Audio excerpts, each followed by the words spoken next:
자, 그러면은 지금부터 본 행사를 진행하도록 하겠습니다.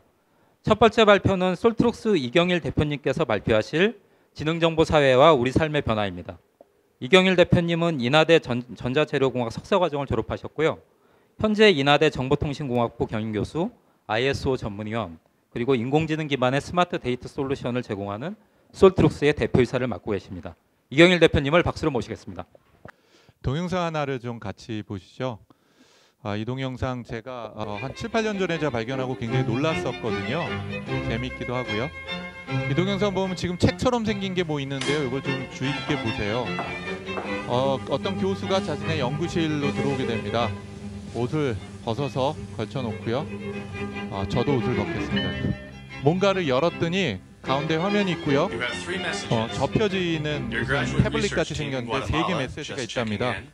예. 첫 번째 메시지에 해당이 되는 게 이제 어머니가 전화했다는 거고요. 예, 누가 뭐 그 학기 리포트를 연기했으면 좋겠다. 터치를 하죠. 예. 그리고 나서 오늘 일정을 얘기를 해줍니다. 점심 먹고 누군가를 공항에다 데려다주고 그리고 강의가 있습니다. 렉처가 있죠. 예. 자, 그랬더니 앉아서 이제 뭔가 얘기를 합니다. Let me see the lecture notes from last semester. 지난 학기에서 강의 노트 좀 볼까? 그때 뭐 이렇게 띄우는데요. No, that's not enough. 이거 I 충분하지 need to 않네. review more recent 한번 literature. 검색을 좀 해봐 줄래? 그 아마존 포레스트에 관련된 그 학술 논문들이야. 그때 학술 논문은 괜찮겠어요? 그러더니 이렇게 학술 논문을 하고 당신 친구니 쓴 논문 중에 하나가 이런 게 있는데 하면서 그 아마존 레인포레스트에 해당이 되는 그 논문을 요약을 해서 얘기를 해줍니다.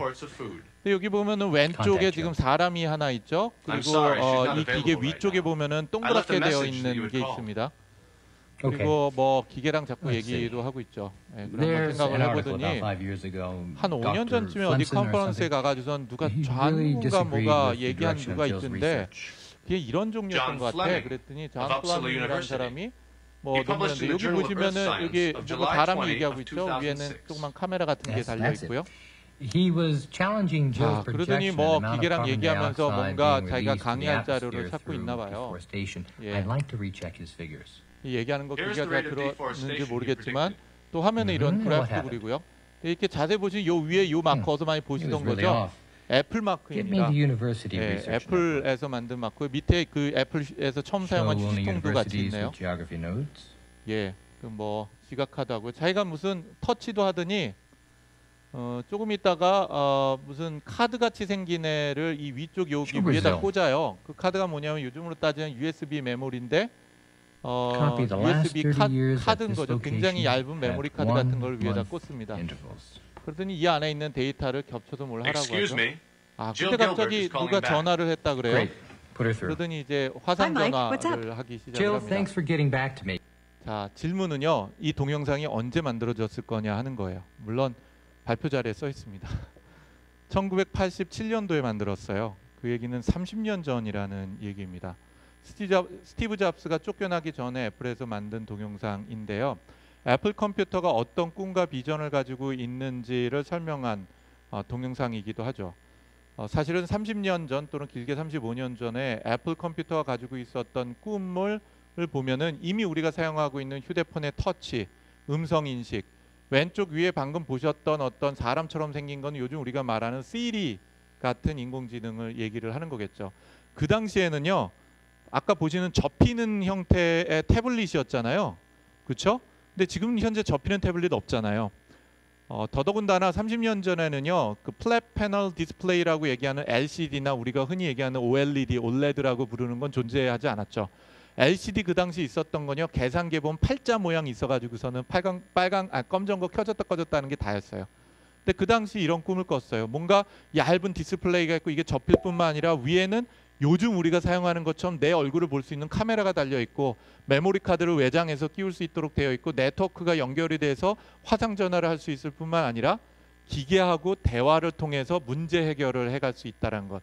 심지어는 기계가 요약도 해주고 기계가 스케줄 관리도 하고 하는 형태인 거죠.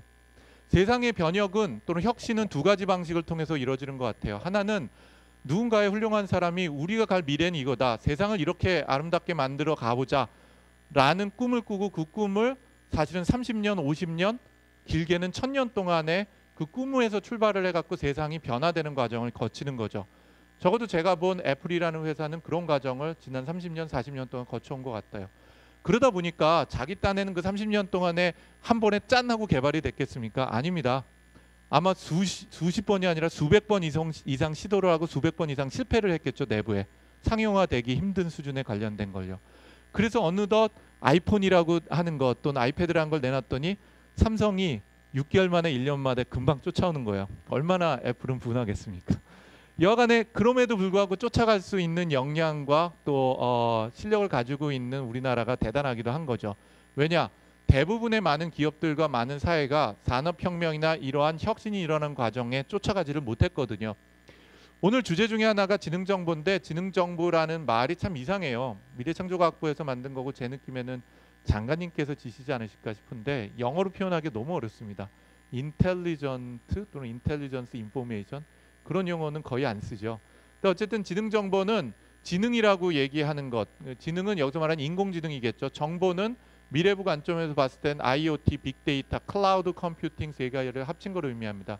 이 두 가지를 결합시킨 거에서 미래의 산업혁명이 일어난다고 바라보는 시각이 미래부와 우리나라 정부의 시각이고 또 아시는 것처럼 전 세계적으로도 같은 트렌드를 겪고 있는 것 같아요. 자, 이러한 큰 혁신이라는 과정이 어떻게 일어났을까 또 그 과정에서 인공지능이 어떤 역할을 할까 하는 것들이 제가 지금부터 약 30분 안 되게 말씀을 드릴 주제이기도 합니다. 예, 그 인공지능이 뭘까요? 인공이 있고 지능인데 인공지능에 대해 뒤에 뭐 장표가 있을 것 같은데 지능이 뭔지를 일단 봐야죠. 지능은 지식을 아마도 활용할 수 있는 능력 이 지능일 것 같아요. 인공지능은 당연히 컴퓨터가 지능을 활용을 해서 뭔가 할 수 있는 능력을 가지고 있는 게 인공지능이라고 설명을 할 수가 있겠죠. 인공지능에 관련되어 있는 사람들의 상상력은 굉장히 일찍부터 시작이 됐습니다. 이미 17세기부터 뭔가 기계가 인간을 대체할 수 있다라는 상상력을 가지고 시작했습니다. 어디서부터냐면은 스팀으로 작동이 되는 증기로 작동되는 기계가 사람의 힘을 대체를 해 나가기 시작하면서 미래에 대한 많은 공상과학 소설들이 나오기 시작했죠. 영화 관점으로 보자면요. 여기 보시는 것처럼 1968년도에 나온 스페이스 오디세이 2001이라는 영화가 굉장히 입지전적이죠. 이 영화에 보면요. 물론 시작을 할 때는 그 유인원들이 진화를 겪는 과정부터 나오기는 하고 굉장히 유명한 장면이죠. 그렇긴 한데 이 스페이스 오디세이 2001에 보면은 2001년도가 됐을 때 인간은 항성간 여행을 우주선을 타고 하게 됩니다. 항성간 여행을 하게 되는데 이 우주선 전체를 컨트롤하는 게 뭐냐면 인공지능이고 그게 HAL 9001이라고 하는 인터페이스를 가지고 있는 인공지능 컴퓨터예요. 근데 그 인공지능 컴퓨터는 자아를 가지고 있습니다. 자아라는 건 자기 스스로가 누군 줄 알고 자기의 존재감을 인식을 하고 있다라는 거죠. 그런데 이 컴퓨터가 이상하게 작동된다는 느낌을 받고 사실은 이 배에 승무원으로 있었던 사람들이 컴퓨터를 끌려고 그래요. 그랬더니 이 컴퓨터 인공지능이 그 배에 타고 있었던 우주선에 타고 있었던 모든 우주인들을 한 명씩 죽여가기 시작하는 내용이 이 스페이스 오디세이 2001에 나온 HAL 9001의 얘기입니다. 터미네이터 영화 기억나시죠? 84년도에 첫 영화가 나왔고요. 2029년이 되면은 미 국방성에서 만든 스카이넷이라고 하는 컴퓨터가 자기가 그 셀프 컨시어니스, 자의식을 갖게 되고 인류보다도 자기가 뛰어나다라는 걸 알고 핵 전쟁을 일으키죠. 살아남은 인간들이 그 스카이넷이라는 인공지능을 없애기 위해서 과거로 그 리더의 어머니를 지키기 위해서 돌려보낸다는 얘기입니다. 심지어 이게 작년까지도 영화가 나온 걸 보면 아놀드 슈왈츠제네거의 열정이 정말 대단하다는 생각을 하고요. 매트릭스 기억하시죠? 여기에 1999년에 했는데 2200년도에 이런 세계가 온다고 봤고요. 미래에 언젠가 인공지능 컴퓨터가 인간이 더 이상 살기 힘든 지구에서 인간이 거의 멸종을 하게 되는데 인류를 일종의 양육을 하게 되죠. 그래서 인간으로부터 바이오 에너지를 얻어서 컴퓨터를 작동시키고 인간은 태어나면서 죽을 때까지 가상 세계에서 살게 됩니다. AI라는 영화, 아이로봇이라는 영화도 마찬가지로 인간과 지적인 능력을 가진 컴퓨터와의 싸움이었습니다. 허라는 영화 작년도에 나왔는데 굉장히 재밌었죠. 어느 날 이 페오도르라는 주인공이 앉아서 있는데 이 사람의 직업은 대필, 그 편지 대필하는 사람이에요. 근데 자기 컴퓨터에서 소프트웨어 업그레이드 하겠다고 알람이 뜹니다. 그래서 소프트웨어 업그레이드를 했더니 오퍼레이팅 시스템이 업그레이드 되는데 인공지능 오퍼레이팅 시스템이 돼요. 사만다라는 이름을 붙여주는데 이 사만다하고 옆에 앉혀놓고는 아니겠죠. 예, 오퍼레이팅 시스템이니까 대화를 하면서 밥도 같이 먹고 게임도 같이 하고 산책도 같이 하고 급기야는 사랑에 빠지게 됩니다. 그리고 정신적인 사랑뿐만 아니라 대화로 말로 이제 잠자리도 같이 하게 돼요. 근데 어느 날 이 페오도로가 깨달은 거예요. 이 오퍼레이팅 시스템이 그냥 컴퓨터 내 컴퓨터에 있는 게 아니라 클라우드에 있는 거고 그 클라우드는 많은 사람이 공유할 수 있는 거구나 깨닫고 묻습니다. 사만드한테. 나 말고 같이 잔 사람이 몇 명이라 돼. 그랬더니 몇만 명이라 그랬나 몇십만 명이라고 얘기를 합니다. 그리고 페오도르는 충격을 받아가지고서는 엉엉 울면서 뛰쳐나가죠. 그러다가 번뇌에 있다가 결국은 이 허잖아요. 허가 지칭하는 게 오퍼레이팅 시스템이거든요. OS 품으로 다시 돌아오는 얘기가 이 허라는 영화의 핵심이고 이거보다도 더 철학적인 질문을 던진 게 엑스마키나라는 영화고 이거는 그 유명한 튜링 테스트를 좀 더 발전시킨 거라고 볼 수 있습니다. 인간이 기계를 위해서 희생할 수 있겠는가? 기계는 인간을 속일 수 있을 것인가? 하는 것에 대한 겁니다. 튜링 테스트는요. 어떤 것이 인공지능인지 완벽한 인공지능인지 어떻게 알겠느냐 하는 질문에 대해서 앨런 튜링이라고 얘기하는 세계적인 천재가 사실은 이 영화에도 나왔었죠. 이미테이션 게임이라고요. 이 천재가 얘기를 하죠. 예. 기계는 기계답게 생각할 줄 아는데 이 기계를 방에다 가다 놓고 외부에 있는 사람이 대화를 했는데 기계인지 사람인지 알아볼 수 없으면 완벽한 인공지능이다 얘기를 하고 그걸 우리가 현재도 튜링 테스트라고 얘기를 합니다. 그런데 이 영화는 방에다 가둬놓는 게 아니라 보시는 것처럼 진짜 로봇이에요. 머리에 인공 뇌도 보이고요. 몸도 다 이렇게 로봇입니다. 이 로봇가 하고 인간 남자가 대화를 해요. 일주일 동안 같이 지내면서. 그런 남자한테 묻습니다. 어떻게 완벽한 인공지능 같냐? 완벽한 인공지능일 뿐만 아니라 자아를 가지고 있습니다. 이 로봇가 너에 대해서 어떻게 생각하는 것 같아? 절 좋아하고 사랑하는 것 같아요. 너는 어떻게 생각하니? 이 남자도 좋아하게 된 거예요. 이 존재를. 근데 이 존재가 내일이면은 이 파쇄가 됩니다. 그래서 그걸 안타깝게 여긴 남자 주인공이 이 여자를 바깥으로 도망치면서 자기가 희생을 해요. 죽어요. 사실은 그런데 그 끝을 보면 열린 결말이긴 하지만 이 로봇이 인간을 이제 속인 주제로 가는 거죠. 장학 얘기를 했습니다마는 재미난 거는 뭐냐면은 2001년, 2029년, 2200년으로 멀어졌다가 90년, 35년, 25년, 2020년이면 이런 세상이 올 거라고 점점 짧아진다는 거예요. 왜 그럴까요? 과거에 인공지능 어떻게 하면 될 것 같았는데 해보니까 잘 안 됐어요. 근데 실제로 최근 들어서 그게 현실화되는 느낌을 받는 거죠. 그리고 이 정도에는 이렇게 되지 않을까 하는 느낌을 주게 된 것 같습니다. 그리고 우리는 이런 것들이 제조 산업이나 각종 산업의 결합을 시키면서 제4의 산업혁명이라는 말을 붙이기 시작을 했죠. 그러면은 과거에도 산업혁명이 있었잖아요. 그게 얼마 만에 이루어졌을까를 잠깐 보는 게 필요한 것 같아요. 이 그림 최근 들어서 참 유명해진 그림인데요. 1900년도에 뉴욕 거리에서 아마 맨하탄에서 페스티벌을 하는 거에 대한 사진을 찍은 겁니다. 1900년입니다. 여기 보시면 전부 다 잘 안 보이시지만 마차예요. 앞에 말이 끌고 있고요. 여기 동그라미 조그만 거인데 요거 하나가 자동차입니다. 잘 아시는 것처럼 포드 시스템이 나와서 포드 1이라고 하는 자동차가 본격적으로 생산이 된 게 이 1900년 초부터 1910년도 사이가 되죠.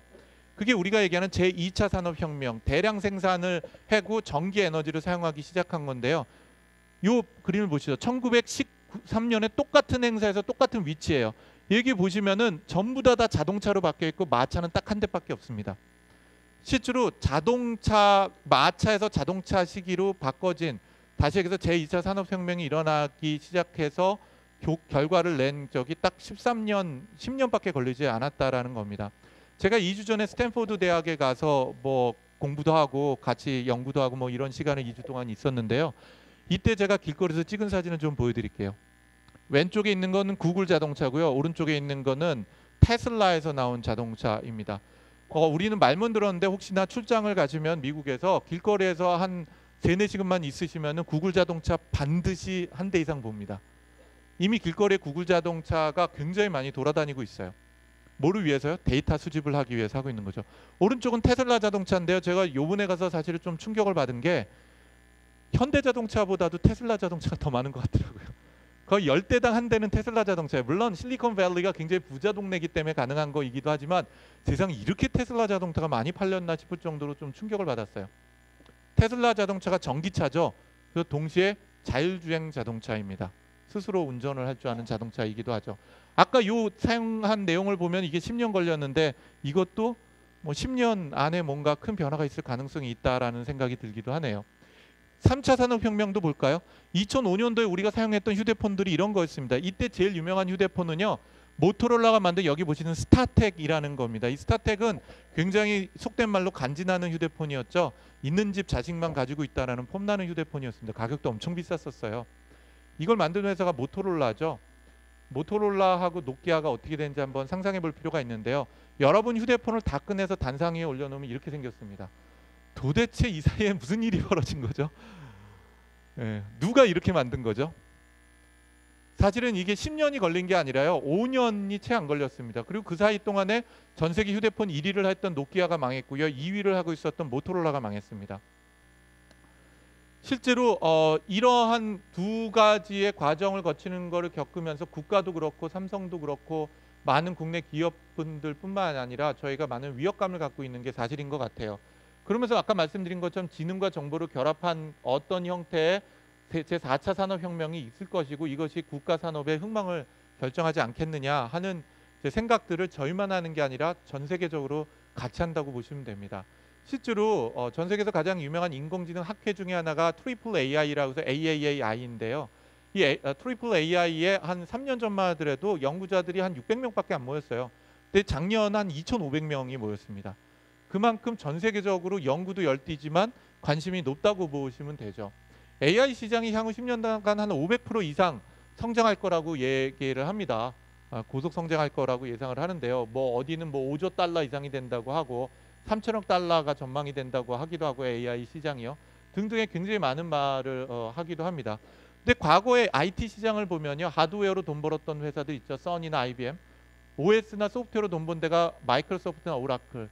그리고 구글, 애플, 페이스북이 서비스 플랫폼을 지배를 하면서 전 세계에 사실은 시장을 지배를 하게 됩니다. 앞으로는 어떻게 될까요?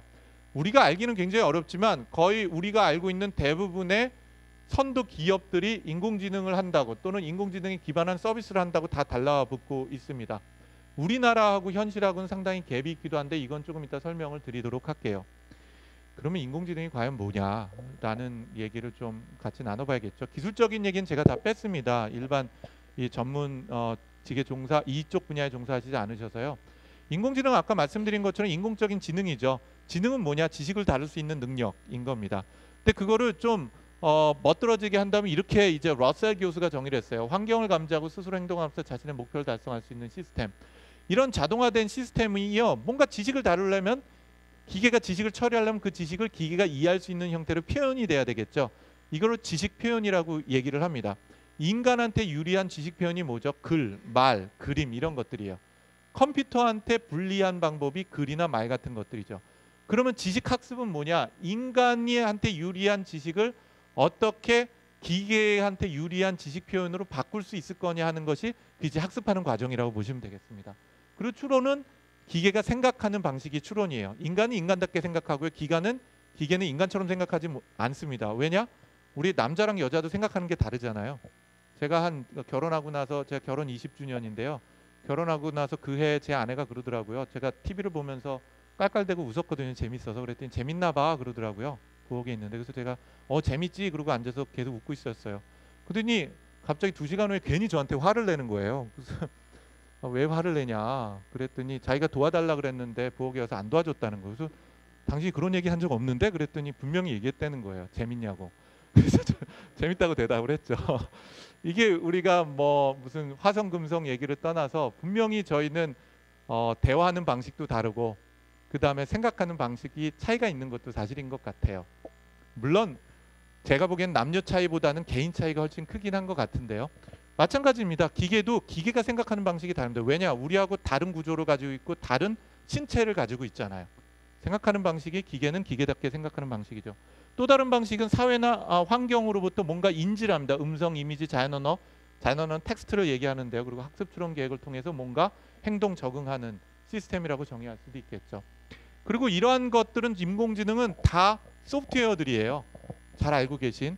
그 소프트웨어는 전통적인 소프트웨어는 정해진 프로그램에 따라 동작을 하고 절차적, 순차적, 외부로 입력된 데이터를 분석한 다음에 인공지능 소프트웨어는 비절차적이고 자각과 추론에 의해서 자기 스스로 데이터를 생산하고 생산한 데이터를 다시 재기적으로 학습을 합니다. 좀 지저분하게 말씀을 드리면 자기가 싼 똥을 자기가 먹고 자기가 진화를 하는 거예요. 어떻게 그게 가능하냐? 굉장히 가능합니다. 최근에 우리가 가장 크게 경험한 게 바로 알파고예요. 우리는 알파고가 기보라고 얘기하는 바둑 둔 거를 학습해서 그렇게 뛰어나졌다고 생각하는데 이건 진실과 거리가 굉장히 멉니다. 알파고는 두 번의 학습 과정을 거쳤어요. 첫 번째는 교사학습, 지도학습이라고 얘기하는 것인데요. 사람 것을 학습을 하는 과정이에요. 그거는 사람이 쓴 기보 16만 건을 읽어 들여가지고서는 딥러닝이라는 과정, 인공신경망을 통해서 학습을 했는데 이걸 통해서 만들어진 지적 수준은 아마추어 3단 정도였어요. 아마추어 3단은요 프로 1단을 이길 수가 없습니다. 그럼 어떻게 프로 9단을 이겼을까요? 소프트웨어 장점은 자기가 자기를 복제할 수 있다는 것이고요. 자기가 자기랑 바둑을 둬서 진 놈은 폐기시키고 이긴 놈은 자기가 둔 바둑의 기보로 다시 학습을 시켰어요. 이걸 몇 번 했냐? 150만 번인가 160만 번을 2주인가 3주 동안에 진행을 했어요. 우리가 해보지 않았던 수를 굉장히 다양하게 해본 거죠. 그럼 그걸 다 어딘가에 저장해 놓은 건가? 그게 아니라 그거를 신경망에 통으로 학습을 해놓고 신경망을 통해서 의사결정을 내릴 수 있도록 한 거죠. 이렇게 두 번의 학습 과정을 거쳤거든요. 근데 이걸 보면요. 자기가 데이터를 생성하고 데이터를 통해서 자기가 스스로 학습합니다. 인간한테 얘기하면 교과서를 주고 미분적분에 대한 교과서 공부한 다음에 자기가 미분적분 문제를 내고 자기가 문제를 풀면서 점점 똑똑해지는 거예요. 이런 과정이 reinforcement learning, 다시 해서 강화학습이라는 과정이고 과거하고는 굉장히 큰 차이점을 보이게 되고 이것도 상당히 위협적이었던 것입니다. 인공지능에 대해서 역사를 보면 많은 분들이 오해를 해요. 구글이 한 5년 전부터 뭔가 뛰어난 업적을 만든 것인가. 현실과는 굉장히 다릅니다. 현재 인공지능 연구는 크게 두 가지입니다. 심볼릭 어프로치하고 non-심볼릭 어프로치인데 심볼릭 어프로치라는 것은 기호적으로 지식을 표현하고 기호적으로 논리적으로 추론을 해낼 수 있는 기계고요. 주로는 디덕션, 연역적 추론이라는 걸 합니다. 두 번째 방식인 비기호적 학습이라는 것, non-심볼릭 어프로치라는 게 대표적인 게 기계학습과 그 다음에 딥러닝이라고 얘기하는 인공신경망인데요. 이 방식은 블랙박스에다 학습을 시키면 그게 도대체 어떤 식으로 구성이 되는지 인간은 이해하지 못해요. 물론 자기 스스로도 이해를 못하겠죠. 그렇게 나온 것들은 몇백 차원의 벡터인 숫자 덩어리라고 보시면 됩니다. 그런데 여기에 뭔가 인풋이 들어가면은 아웃풋이 나오는 시스템이라고 보시면 되고 뭔가 얘가 의사결정을 하거나 아니면은 예측을 하게 되죠. 그럼 왜 그렇게 의사결정했니? 그러면 기계는 모른다예요. 그게 난심볼릭한 어프로치라고 보시면 되는데 이 두 가지가 최근 들어서는 하이브리드가 되면서 발전을 하고 있어요. 심볼릭 어프로치의 인공지능이 지금 연구 분야의 절반이라고 보시면 되는데 이 절반을 누가 맨 처음 얘기했냐? 2300년 전인데 BC 350년에 아리스토텔레스가 처음으로 얘기했습니다. 우리의 지식은 이렇게 표현하는 게 좋겠다. 그걸 우리가 predicate logic, ontology, reasoning이라는 용어로 사용해요. 현재도 인공지능의 절반은 아리스토텔레스가 얘기한 이론에 입각해서 작동이 됩니다. 두 번째 난심볼릭 어프로치의 대표적인 것이 뭐냐면 인공신경망인데 이것도 1962년도에 퍼셉트론 수렴 이론이라는 걸 통해서 이론적으로 이미 검증이 됩니다. 얼마나 된 기술이냐 딥러닝이. 정확히 말씀을 드린다면 50년이 넘은 기술이라고 말씀을 드릴 수 있어요. 그 기간 동안에 누군가는 포기를 하지 않고 그 길을 계속 밟아왔고 그 꿈을 이루기 위해서 노력을 한 것. 그게 우리가 아니라 안타깝게도 미국과 캐나다라는 것이 현실인 거죠. 한국 정부, 우리나라는 빨리빨리죠. 스피드 에딕티드 돼 있다고 하는데요. 우리나라도 인공지능에 투자를 했었어요. 80년대 말하고 90년대 초에. 그런데 한 5년 해보니까 야, 이 산이 아닌가 봐요. 이거 안 될 것 같지 않아? 그리고 투자를 다 끊어버렸어요. 그 후에 인공지능에 대한 투자는 기업과 그 다음에 대학과 정부에서 전혀 거의 없다시피 해도 과언이 아니었습니다. 그런데 미국과 캐나다에서는 그 30년 동안에 한 번도 멈추지 않고 연구 개발을 했어요. 대표적인 분이 힌튼 교수라는 분이고 이분이 지금 구글로 가 있는데 딥러닝이라는 게 없었던 걸 창조해낸 게 아니라 50년 된 기술 중에서 문제를 하나씩을 실험해가면서 해결하는 과정이 30년이나 걸렸던 거죠. 이런 과정에 대한 것들이 없이는 과연 우리나라가 패스트 팔로워가 아니라 퍼스트 무버가 되고 혁신할 수 있을 것인가 하는 질문을 갖게 하기도 합니다. 그리고 이런 많은 긴 과정을 통해서 현재까지 왔다고 말씀을 드릴 수도 있죠.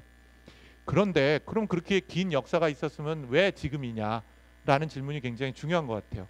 10년 전일 수도 있고 10년 후일 수도 있는데 우리가 요리를 할 때는요. 제가 이 예를 많이 드는데요. 요리를 할 때 필요한 게 당연히 세 가지가 있죠. 하나는 요리 기구가 필요하죠. 프라이팬이 됐던 뭐가 됐던 버너도 필요할 수가 있겠고요. 레시피가 필요하고 좋은 요리 재료가 필요합니다. 물론 냉장고를 부탁해 보니까 뭐 아무거나 갖고도 뭐 이상한 거 만들어내고 하긴 하죠. 똑같죠. 인공지능도 세 가지가 필요합니다. 클라우드 컴퓨팅 인프라라고 얘기하는 막대한 컴퓨팅 파워를 필요로 하고요. 인공지능 알고리즘이 필요로 합니다. 어떤 식으로 우리가 데이터를 요리할 수 있을지. 그리고 만약에 인공지능이나 지능 정보가 로켓이라면은 그 로켓의 연료는 데이터가 되겠죠. 데이터가 필요합니다. 왜냐? 인공지능은 데이터를 통해서 발전하고 데이터를 통해서 학습하기 때문이죠.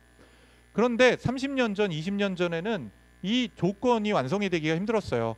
지금 우리가 사용하고 있는 아이폰이나 또는 갤럭시 S가요. 1970년도에 달나라에 인류가 보냈을 때 나사가 쓰던 모든 슈퍼컴퓨터의 메모리와 CPU의 합보다도 2배 정도 빠르고 2배 많은 메모리를 가지고 있거든요.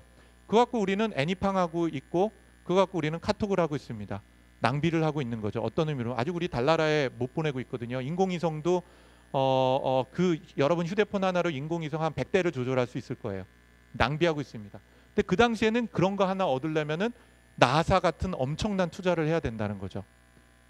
두 번째, 알고리즘은 그때도 80%가량 완성됐습니다. 논문은 조그만 거 만들어 가지고서는 요만큼 데이터 구해 가지고서는 알고리즘 돌려서 슈퍼컴퓨터 1분 돌려서 해봤더니 이거 가능할 것 같다라는 거죠. 음식으로 보자면 혀끝에다 맛을 한번 본 거예요. 그리고 논문 쓴 겁니다. 그게 20년 전 30년이죠. 근데 지금은 낭비를 하기 시작합니다. 클라우드 컴퓨팅 무료로 가까이 가고 있고요. 알고리즘은 이미 무료가 되고 있습니다. 놀랍게도 잘 아시는 것처럼 구글이요. 전 세계에서 가장 발전된 인공지능 알고리즘을 연구하는데 이걸 다 오픈소스로 개방하고 있습니다. 텐서플로우라는 거 들어보셨을 것 같아요. 근데 이게 우리나라 연구자뿐만 아니라 전 세계 연구자를 좌절에 빠뜨려요. 우리가 미친 듯이 연구를 해서 100억 원을 들여서 연구를 해서 하면은 2, 3년 후면 그런 거 만들겠죠. 그 2, 3년 후가 아니라 당장 내년에는 우리가 2, 3년 후에 만들 만한 것을 구글이 오픈소스로 개방을 해버립니다. 경쟁을 할 수 없는 구도로 가져가는 거죠. 근데 구글은 왜 자신의 소중한 자산을 오픈소스로 개방을 한 걸까요? 아마 요번에 나온 갤럭시 노트에 있는 OS가 앤드로이드라는 걸 보면 전 세계 모바일 OS의 70% 이상 80%를 앤드로이드가 지배하고 있고 알려져 있지는 않지만 그 앤드로이드로부터 막대한 부를 차지하고 있다는 것, 그리고 클라우드와 알고리즘을 개방을 함으로써 그 클라우드에 막대한 데이터가 모여지게 된다는 것 등이 아마 구글이 생각하는, 또 구글 말고 페이스북을 포함을 한 대부분의 거대 기업들이 생각하고 있는 전략들이겠죠. 근데 여기 중요한 게 한 가지가 더 있습니다. 클라우드 인프라하고 인공지능에 대한 알고리즘은 다 무료로 가고 있어요. 근데 데이터는 무료가 아니라는 겁니다. 구글은 더 많은 데이터를 모으려고 돈을 지불을 하고 있고요. IBM도 마찬가지입니다. IBM이 올해 초에 헬스케어, 메디컬 데이터를 다루고 있는 트루벤이라는 회사를 인수합병했습니다. 얼마를 주고 인수합병했냐면요. 3조 원을 들이고 인수합병했습니다. 구글이 1년에 들이는 인공지능의 예산이 한 5조 원, IBM도 만만치 않고요. 페이스북도 만만치 않게 1, 2조 원 이상을 인공지능에 투자합니다. 이렇게 전 세계적인 IT 회사 5개 회사가 투자하는 금액이 10조가 이상이 될 것 같아요. 정부 투자를 제외하고 나서도요. 우리나라 1년에 투자는 총 금액이 작년에 어느 정도였냐. 제가 가늠을 해봤더니요. 정부 투자 금액 대략 한 인공지능에 투자하는 게 한 300억에서 350억. 삼성, LG 등등, SK, KT 등이 투자한 금액 다 합치면 한 1,500억 안 될 거예요. 인원수로 계산해보면. 우리나라 2,000억이 넘지 않습니다. 미국이 10조 이상을 기업들 중심으로 해서 10개 기업이 투자를 하고 있어요. 이 경쟁이 되기가 힘든 구조라고 봐도 되는 거죠. 미래창조과학부는 지능형 소프트웨어를 언어인지, 사람 말을 이해하는 거죠. 음성이나 말을 이해하는 것. 사람이 눈으로 보는 것을 기계가 보고 이해할 수 있도록 하는 것. 공간, 감성, 사람처럼 글을 쓸 수 있고, 그 다음에 영화를 만들 수 있고, 음악을 쓸 수 있도록 하는 기능, 그리고 기계 스스로 학습을 할 수 있는 것들, 이렇게 6가지로 인공지능 소프트웨어를 구별했는데 사실 레벨은 좀 맞지는 않아요. 여간에 언어지능으로 유명한 게 IBM 왓슨 컴퓨터가 되겠고요. 4년 전에 제퍼디쇼에 나가지고서는 우승자들을 이겼죠. 그리고 반갑게도 우리나라도 미래부하고 애트리하고 저희 회사인 솔트룩스가 엑소브레인이라는 사업을 하는데 11월 달에 그 장학 퀴즈에 나가게 됩니다. 그래서 장학 퀴즈에서 수능 만점 맞은 친구들하고 장학 퀴즈 뭐 5연승 이상 한 사람들, 연예인 중에서 서울대 나온 친구들 모아가지고선 퀴즈 대회를 해요. 예, 그 한번 지켜보십시오. 방영일은 12월 달이 될 텐데요. 이런 식으로 인간의 지적 능력을 같이 할 수 있겠느냐? 하는 것들에 대한 지도를 미래부와 애트리와 저희 같은 민간 기업들이 끊임없이 연구를 하고 있습니다. 시각지능이라는 것은 사람이 눈으로 보는 것에 대한 이해를 기계가 우리처럼 눈으로 보고 이해를 하고 예측을 하는 겁니다. 왼쪽에 구글 플랜이 되게 재밌어요. 사진을 찍어서 구글 클라우드에 올리잖아요. 그러면은 구글이 이 사진을 찍은 좌표값을 가르쳐줘요. 이건 무슨 얘기죠? 전 세계의 모든 위치에서 찍은 사진을 학습했다는 얘기예요. 좀 무섭지 않습니까? 등골이 오싹하고요. 뭐 한국에서도 미래부에서 딥뷰라는 사업을 추진을 하고 있기도 합니다. 스토리 창작 부분도 재밌어요. 뉴욕타임즈가 로봇 저널리즘이라고 해서 로봇 기자하고 인간 기자하고가 경쟁을 했어요. 작년도 총가요. 그래서 로봇이 쓴 기사하고 사람이 쓴 기사를 두 개를 넣어놓고 나서 투표를 했어요. 어떤 게 더 인간적이냐, 어떤 게 더 신뢰감이 있느냐, 어떤 게 더 설득력이 있느냐 했는데 55대 45 수준으로 로봇 저널리즘이라고 얘기하는 인공지능 기자가 이겼어요. 어떻게 그게 가능할까요? 답은 굉장히 단순합니다. 데이터인데요. 이 인공지능이 학습한 데이터가 누구냐면요. 어떤 데이터냐면은 과거에 퓰리처상을 탔었던 대기자들이 썼었던 100년째 글을 학습을 했어요. 웬만한 기자보다 훌륭한 많은 데이터를 학습을 했겠죠. 이런 것들이 이제 우리가 생각할 수 있는 큰 변화의 시작이기도 합니다. 이 이터나인이라는 것도 굉장히 재미난 사이트인데요. 이 사이트에 들어서 페이스북이나 이런 걸 등록을 하면 여러분 페이스 글이나 여러분 친구들 같은 거를 기계가 학습합니다.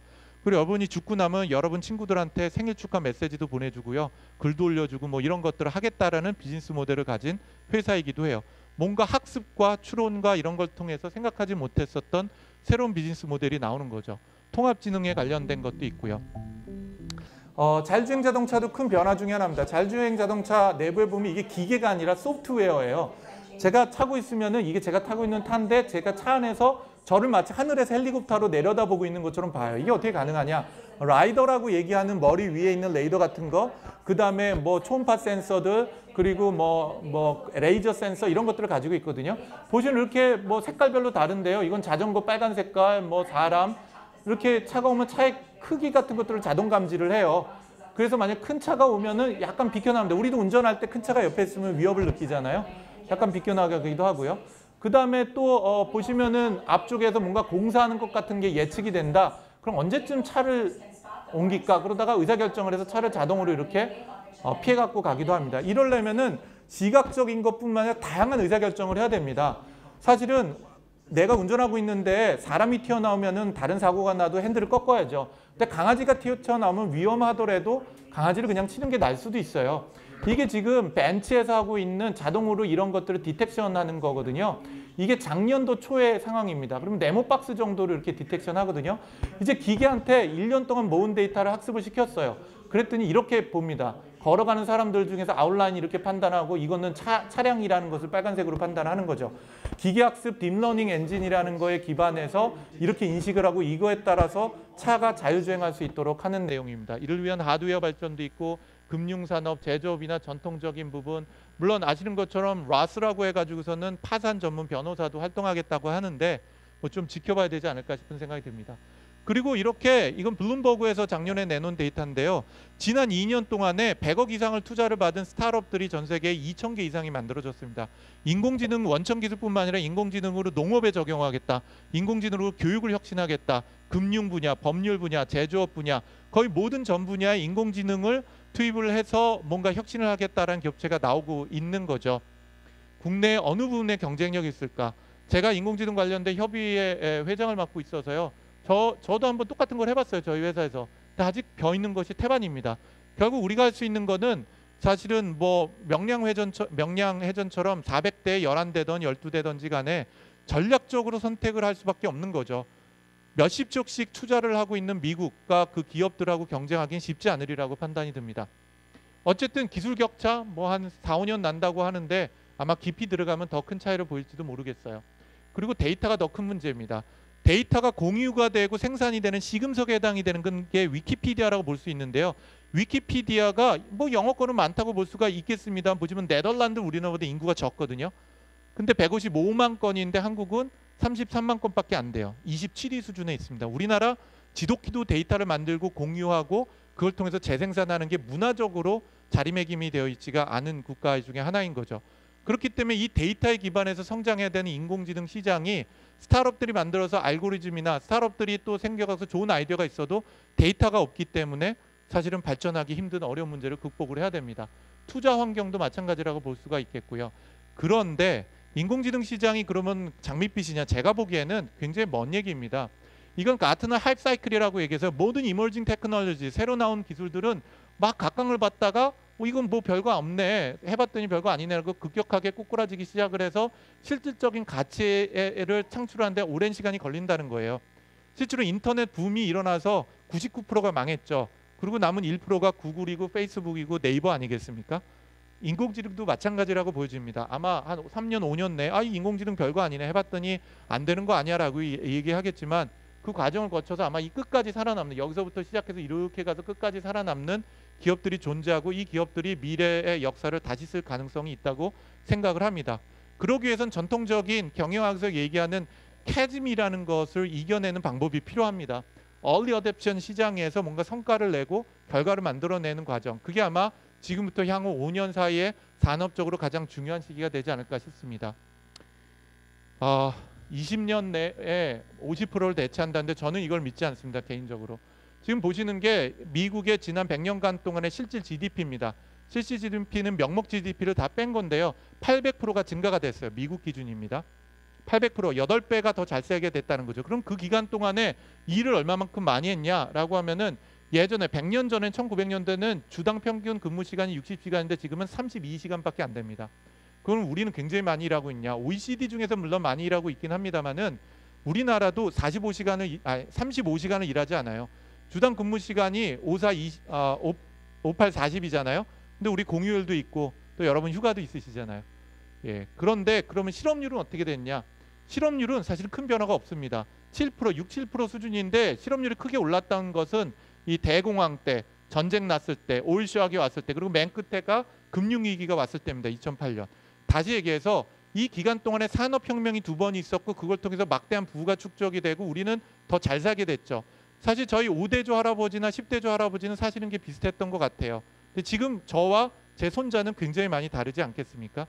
이런 것들이 큰 변화였던 것 같고요. 우리나라도 보시는 것처럼 1인당 평균 근무 시간이 급격하게 줄고 있고 여가 지출은 늘고 있습니다.